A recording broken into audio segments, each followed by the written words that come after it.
Hello everyone, मैं हूं सुषमा और आज हम करेंगे क्लास 10 की साइंस चैप्टर 2 जिसका नाम है एसिड, बेस एंड सॉल्ट्स। आज हम पढ़ेंगे एसिड्स क्या होते हैं, बेस क्या होते हैं और इनके बीच में डिफरेंसेस क्या होते हैं। ठीक है, उससे पहले हम देखेंगे कि हम ये चीज़ पढ़ क्यों रहे हैं, एसिड, बेस एंड सॉल्ट्स। हमारा ये डेली लाइफ में कहाँ कहाँ पे हमें ये देखने को मिलता है। हम स्टार्ट कर रहे हैं अपना चैप्टर जिसका नाम है एसिड, बेस एंड सॉल्ट्स। इसके बारे में हम पढ़ेंगे। वैसे तो ये टर्म्स आपके लिए हो सकता है बिल्कुल न्यू हो, लेकिन आप डेली लाइफ में कई जगह आप देखते हैं, एक्सपीरियंस करते हैं तो वहाँ पे मौजूद होते हैं। बस हमें पता नहीं होता कि उनका केमिकल नेम क्या है, साइंटिफिक नेम क्या है और उनके यूजेस क्या हैं। बट आप क्लास 10 की साइंस में इनके सभी फार्मूलोज़ को पढ़ोगे, इनके नेम्स क्या हैं, साइंटिफिक नेम्स क्या हैं, इनके यूजेस कहाँ कहाँ पे हैं और कहाँ पे ये एप्लीकेबल हैं। तो इन सारी चीज़ों को हम सीखेंगे इस चैप्टर के अंदर। यहाँ पे जो आज हम पढ़ने वाले हैं, हम पहले पढ़ेंगे इंडिकेटर्स के बारे में। इंडिकेटर्स क्या होते हैं? इंडिकेटर्स वो सब्सटेंसेस होते हैं जिनके थ्रू हमें ये पता चलता है कि जो भी चीज़ हमने ली है, कोई सॉल्यूशन अगर हमने लिया है, वो एसिड है या फिर बेस है। इंडिकेटर्स शो करते हैं कि जो भी हमने सॉल्यूशन लिया है वो एसिडिक है नेचर में या फिर बेसिक है नेचर में। ठीक है, तो आपको इंडिकेटर समझ में आ गया। इंडिकेटर्स कुछ नहीं है, वो सब्सटेंसेस हैं जो कि हमें दर्शाएंगे कि जो भी चीज़ हमने ली है, हमारे पास जो भी है वो आइडेंटिफाई करके बताएंगे वो एसिड है या फिर बेस है। इंडिकेटर्स के अंदर 2 टाइप्स के इंडिकेटर्स होते हैं। एक होता है नेचुरल इंडिकेटर, दूसरा होता है सिंथेटिक इंडिकेटर। नेचुरल इंडिकेटर्स वो इंडिकेटर्स होते हैं जो कि हमें नेचुरल सोर्सेज से मिलते हैं, जो फॉर एग्जांपल आपका litmus, turmeric, red cabbage, China rose, ठीक है, एंड अदर एग्जांपल्स भी होते हैं। ठीक है, तो क्या होते हैं, नेचुरल इंडिकेटर होते हैं। हम उनको देख के यूज़ करके बता सकते हैं कि जो भी सब्सटेंस, जो भी सॉल्यूशन हमने लिया है वो एसिड है या फिर बेस है। ऑन द अदर हैंड अगर हम सिंथेटिक इंडिकेटर्स की बात करें तो ये वो इंडिकेटर्स होते हैं जिनको लैबोरेटरीज़ में सिंथेसाइज किया जाता है, मतलब लैबोरेटरीज़ में बनाया जाता है, मैन मेड होते हैं। For example methyl orange and phenolphthalein. ठीक है, यहाँ पे हम क्या करेंगे, इसके थ्रू हम आइडेंटिफाई करेंगे कि कोई भी सब्सटेंस, कोई भी सॉल्यूशन अगर हमने लिया है वो एसिड है या फिर बेस है। तो ये दोनों हमें बहुत ही हेल्पफुल होते हैं आइडेंटिफाई करने में। अब हम स्टार्ट करेंगे अपना जो हमारा टॉपिक है, पहले एसिड्स के बारे में। एसिड्स क्या होते हैं? आपने बहुत सी चीज़ें खाई होंगी जो आपको खट्टी लगती होंगी, तीखी सी, स्पाइसी टेस्ट, वो अलग अलग टेस्ट होते हैं। ठीक है, आपने मीठा भी खाया होगा, नमकीन भी खाया होगा, बिटर भी खाया होगा, बट आपको ये नहीं पता होगा कि हम एसिड किसको बोल रहे हैं, बेस किसको बोल रहे हैं। पर आपको ये जानकर हैरानी होगी कि हम कुछ सब्सटेंसेस को टेस्ट करके भी बता सकते हैं कि वो एसिड है या फिर बेस है। एंड ऑफ कोर्स कि हम सारी चीज़ों को टेस्ट नहीं कर सकते, सारे केमिकल्स को हम टेस्ट नहीं कर सकते, इसलिए यहाँ पे हमारे कुछ synthetic indicators and natural indicators भी हैं। ठीक है, तो हम बात कर रहे हैं कि बाय टेस्ट। तो हमारा जो फर्स्ट स्टेप होगा एसिड्स को पहचानने का, वो क्या हो सकता है, बाय टेस्ट। टेस्ट करके हम किसी भी सब्सटेंस को बता सकते हैं कि वो एसिड है या फिर बेस है। फॉर और बेस में यहाँ पे ये होना चाहिए कि हम जो भी सब्सटेंस ले रहे हैं वो एडिबल होना चाहिए। आप ऐसा नहीं है कि कुछ भी उठा के खा लें और जस्ट बोला गया है कि बाय टेस्ट करके आप बता सकते हैं कि ये एसिड है, बेस, और फिर आप उसको कंज्यूम कर लें। सो सिर्फ एडिबल चीज़ों को हम खा के यहाँ पर देख सकते हैं कि एसिड है या फिर बेस है। फॉर एग्ज़ाम्पल जैसे कि कोई भी चीज़ सोर है टेस्ट में, यानी खट्टी लग रही है, तो हम कह सकते हैं कि वो एसिड है। तो ऐसे कौन कौन से सब्सटेंसेस होंगे जो खट्टे लगते हैं, ठीक है, कौन कौन से सोर्सेज होंगे, उनमें कौन से एसिड्स पाए जाते हैं, उनका केमिकल नेम क्या होता है, ये हम अभी नेक्स्ट फर्दर करेंगे। नेक्स्ट आ जाते हैं बेस पे। बेस को हम कैसे आइडेंटिफाई करेंगे बाय टेस्ट? तो कोई चीज़ अगर खाने में हमें कड़वी लग रही है, हमें कड़वा टेस्ट आ रहा है, बहुत बेकार लग रही है, तो क्या है, बेस हमारा कड़वा टेस्ट आएगा। तो आप उसको अगर टेस्ट कर रहे हैं, वो चीज़ कड़वी लग रही है, तो इसका मतलब उसके अंदर बेस है। तो हम इस चीज़ से आइडेंटिफाई कर सकते हैं कि कोई चीज़ एसिड है या बेस। सोर से हमें पता चलेगा कि वो एसिड है नेचर में, और बिटर से हमें पता चलेगा कि वो बेसिक है नेचर में। अभी हमने समझा था कि हम एसिड्स एंड बेस को किस तरीके से आइडेंटिफाई कर रहे हैं। मैंने आपको फर्स्ट मेथड बताया था कि हम बाय टेस्ट आइडेंटिफाई कर सकते हैं कि कोई भी चीज़ एसिड है या फिर बेस है। ठीक है, लेकिन दूसरा जो मेथड होगा, क्योंकि हम हर चीज़ में टेस्ट करके नहीं बता सकते, तो जो दूसरा मेथड होगा क्या होगा, हम इंडिकेटर्स की हेल्प लेंगे। तो मैंने आपको पहले ही बताया था कि इंडिकेटर्स 2 टाइप के होंगे, नेचुरल एंड सिंथेटिक। यहाँ पर जो हमने टेबल बनाई है उसमें हमने सभी इंडिकेटर्स को ले लिया है, जिसमें हमारे नेचुरल इंडिकेटर्स भी एडेड हैं और सिंथेटिक इंडिकेटर्स भी एडेड हैं। अब हम यहाँ पे इन इंडिकेटर्स की हेल्प से आइडेंटिफाई करेंगे कि जो भी सब्सटेंस या फिर सॉल्यूशन हमने लिया है, क्या वो एसिडिक है नेचर में या फिर बेसिक है। तो स्टार्ट करते हैं। हमारा पहला होगा लिटमस। लिटमस क्या होता है? एक पेपर होता है जो कि हमें नेचुरली मिलता है नीचे से। उसका कलर जो होता है वो पर्पल होता है, नेचुरल कलर पर्पल होता है। और जब हम यहाँ पे उस लिटमस पेपर के ऊपर, इसमें लिटमस पेपर के हमारे 2 टाइप्स के आएंगे, एक होगा रेड लिटमस पेपर, दूसरा होगा ब्लू लिटमस पेपर। अगर हम ब्लू लिटमस पेपर ले रहे हैं और हमने इसके ऊपर एसिड को डाला तो वो क्या करेगा? ब्लू लिटमस पेपर का जो कलर है ब्लू, वो उसको टर्न कर देगा रेड में। यानी अगर हमने ब्लू कलर का लिटमस पेपर लिया था, हम उसके ऊपर एसिड की सॉल्यूशन से कुछ ड्रॉप्स डालेंगे तो उसका कलर चेंज हो जाएगा, ब्लू से रेड आ जाएगा। अगर वहाँ पे कलर चेंज होता है तो हमें पता चल जाएगा कि जो भी सॉल्यूशन या जो भी हमने सब्सटेंस लिया था वो एसिडिक है नेचर में। बट अगर हमारा वो कोई चीज़ बेस है तो वहाँ पे कोई भी चेंज नहीं आएगा। इसका मतलब ये है कि अगर हमने ब्लू लिटमस पेपर ले रखा है और कोई सॉल्यूशन हमारे पास बेसिक है, अगर हम उसकी कुछ ड्रॉप्स को उसके ऊपर डालेंगे तो वहाँ पे कोई भी चेंज हमें देखने को नहीं मिलेगा।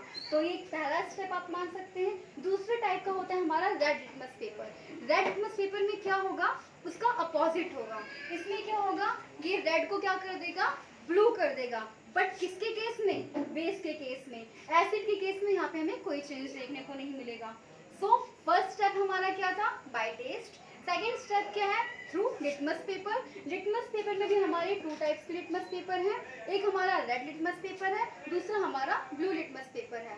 ब्लू लिटमस पेपर हमें आइडेंटिफाई करके बताएगा एसिड्स के बारे में, रेड लिटमस पेपर हमें आइडेंटिफाई करके बताएगा बेस के बारे में। तो यहाँ तक आई होप आप लोगों को समझ में आया होगा। नेक्स्ट स्टेप पे चलते हैं। तीसरा है हमारा टर्मरिक। टर्मरिक यानी कि हल्दी। आप सभी को पता है, आप सभी के घर में टर्मरिक मिलती है, हल्दी मिलती है, और उससे भी हम आइडेंटिफाई कर सकते हैं कि कोई भी चीज़ एसिड है या फिर बेस। टर्मरिक जो कि आप सभी को पता है कि नेचुरल कलर क्या होता है? येलो होता है उसका। यहाँ पे देखेंगे, अगर हम टर्मरिक का कुछ सॉल्यूशन ले रहे हैं, उसके ऊपर हमने कोई एसिडिक सॉल्यूशन लिया या फिर बेस सॉल्यूशन लिया, जो भी सॉल्यूशन हम ले रहे हैं, अगर हमने टर्मरिक के ऊपर डाला, कोई चेंज हमें देखने को नहीं मिलता। इसका मतलब क्या है? जो भी सब्सटेंस हमने लिया था वो क्या है? एसिड है। अगर उसका कलर चेंज हो जाता है रेडिश ब्राउन के अंदर, फॉर एग्जांपल समटाइम्स हम घर में जब खाना खा रहे होते हैं, किसी ने व्हाइट शर्ट पहनी या कुछ भी पहनी, उसके ऊपर वो करी गिर गई, ठीक है, जब हम उसको वॉश वगैरह करेंगे सोप सॉल्यूशन के अंदर तो क्या होगा? वहाँ पे हमें कुछ चेंज देखने को मिलेगा, वो रेडिश ब्राउन हो जाएगा। रेडिश ब्राउन क्यों होता है? क्योंकि हमारा जो सोप का सॉल्यूशन है वो बेसिक होता है नेचर में। जिस सोप या डिटर्जेंट से हम कपड़ों को वॉश करते हैं वो बेसिक होता है, और जैसे ही हम उनने उस कपड़े को डाला जिसके ऊपर की हमारी कड़ी गिरी थी, जिसमें एसिड हो सकता है, ठीक है, तो क्या होगा? सॉरी, बेस हो सकता है, तो वो चेंज हो जाएगा रेडिश ब्राउन में। तो सेकेंड हमारा जो हमारा थर्ड स्टेप था वो था क्या? टर्मरिक। जिसमें क्या होगा? अगर हम कोई भी सब्सटेंस डालेंगे, एसिड है तो कोई भी चेंज नहीं होगा, यानी कि हल्दी का कलर जैसा है वैसा का वैसे ही रहेगा, इसमें कुछ भी बदलाव आने वाला नहीं है। लेकिन अगर वो हमारा बेसिक है नेचर में तो क्या होगा? उसका रेडिश ब्राउन हो जाएगा। तो आप ऐसा आइडेंटिफाई कर सकते हैं हल्दी के थ्रू कि कोई भी चीज़ एसिडिक है, बेसिक है नेचर के अंदर। नेक्स्ट स्टेप आ जाते हैं हम red cabbage juice. Red cabbage juice का जो सॉल्यूशन हम लेंगे वो क्या होता है? पर्पल होता है इसका ओरिजिनल कलर, यानी कि जब हम रेड कैबेज जूस को लेंगे उसका खुद का कलर पर्पल होगा, ठीक है। अब हम क्या कर रहे हैं? अगर हमने कोई सब्सटेंस लिया है, कोई सॉल्यूशन लिया है, उसको हम डाल रहे हैं इसके अंदर, तो क्या होगा? अगर एसिड होगा तो वो रेडिश हो जाएगा, ठीक है। यानी अगर हमने रेड कैबेज जूस लिया है, पर्पल कलर चेंज होके क्या हो जाएगा? रेड बन जाएगा। यानी कि जो हमारा पर्पल कलर है अगर वो रेड होकर चेंज हो गया, सॉरी पर्पल से रेड चेंज हो गया, तो हम उसे बोलेंगे एसिड है। अगर वो ग्रीनिश येलो बन गया तो हम बोलेंगे कि वो बेस है। तो नेक्स्ट स्टेप, यानी हम इससे रेड कैबेज जूस से भी आइडेंटिफाई कर सकते हैं कि जो भी हमने सब्सटेंस या सॉल्यूशन लिया था वो एसिड है या फिर बेस है। अगले स्टेप पे आते हैं हमारा फिनोल्फ्थेलीन। इसमें क्या होता है? ये कलरलेस सब्सटेंस होता है, इसके अंदर खुद का कोई भी कलर नहीं होता, ठीक है। एसिड के अंदर भी अगर हमने कोई एसिड सब्सटेंस इसके ऊपर डाला, हमने लिया, तो इसमें भी कोई चेंज हमें देखने को नहीं मिलेगा। बट अगर हम बेस को डाल रहे हैं तो इसका कलर चेंज होकर क्या हो जाएगा? पिंक। यानी कि हमारा जो कलरलेस सॉल्यूशन जिसका पहले कोई कलर नहीं था वो अपने आप पिंक कलर में आ जाएगा। Don't you think it's just like a magic? क्योंकि यहाँ पे हमारा कलरलेस क्या हो गया? पिंक हो गया है, ठीक है। तो ये हमारा फिनोल्फ्थेलीन है। फिनोल्फ्थेलीन एक सिंथेटिक इंडिकेटर है, यानी ये नेचुरली नहीं पाया जाता, इसको क्या किया जाता है? लैबोरेटरीज में सिंथेसाइज किया जाता है। नेक्स्ट है हमारा मिथाइल ऑरेंज। ये भी क्या है? सिंथेटिक है नेचर में, यानी कि इसको लैबोरेटरी में बनाया गया है। अब हम देखेंगे मिथाइल ऑरेंज के साथ कैसे हम आइडेंटिफाई कर सकते हैं कि कोई भी सब्सटेंस हमारा एसिड है या फिर बेस। ओरिजिनल कलर होगा वो कैसा होगा, ऑरेंज, यानी वो देखने में ऑरेंज होगा। अब हम क्या करेंगे, हमने कोई भी सब्सटेंस से सॉल्यूशन लिया है, उसके ऊपर हम डाल रहे हैं कुछ ड्रॉप्स को, तो क्या होगा, अगर वो रेड हो जाता है यानी ऑरेंज से उसका कलर रेड हो गया तो एसिड होगा, अगर ऑरेंज से उसका कलर येलो हो गया तो फिर वो क्या होगा, बेस होगा। तो ऐसे हम आइडेंटिफाई कर सकते हैं। अब जाते हैं onion and vanilla. Onion and vanilla पे जाने से पहले मैं आपको बता दूं, ये ऑल फैक्ट्री इंडिकेटर्स होते हैं। ऑल फैक्ट्री इंडिकेटर्स वो इंडिकेटर्स होते हैं जिनको अगर हम किसी सब्सटेंस के साथ मिक्स करते हैं, चाहे वो एसिड हो या फिर बेस, तो वो खुद की अपनी स्मेल लूज कर देते हैं, उनकी खुद की कोई खुशबू नहीं रह जाती, कोई स्मेल नहीं रह जाती, वैनिश कर जाती है। तो ऐसे मतलब ऐसे सब्सटेंसेस जिनको अगर हमने एसिड या बेस के साथ मिक्स किया और उन्होंने खुद की स्मेल को लूज कर दिया, खो दिया, तो यानी वो क्या कहलाएंगे, ऑल फैक्ट्री इंडिकेटर्स कहलाएंगे। उनके एग्जाम्पल्स होते हैं अनियन, वैनिला।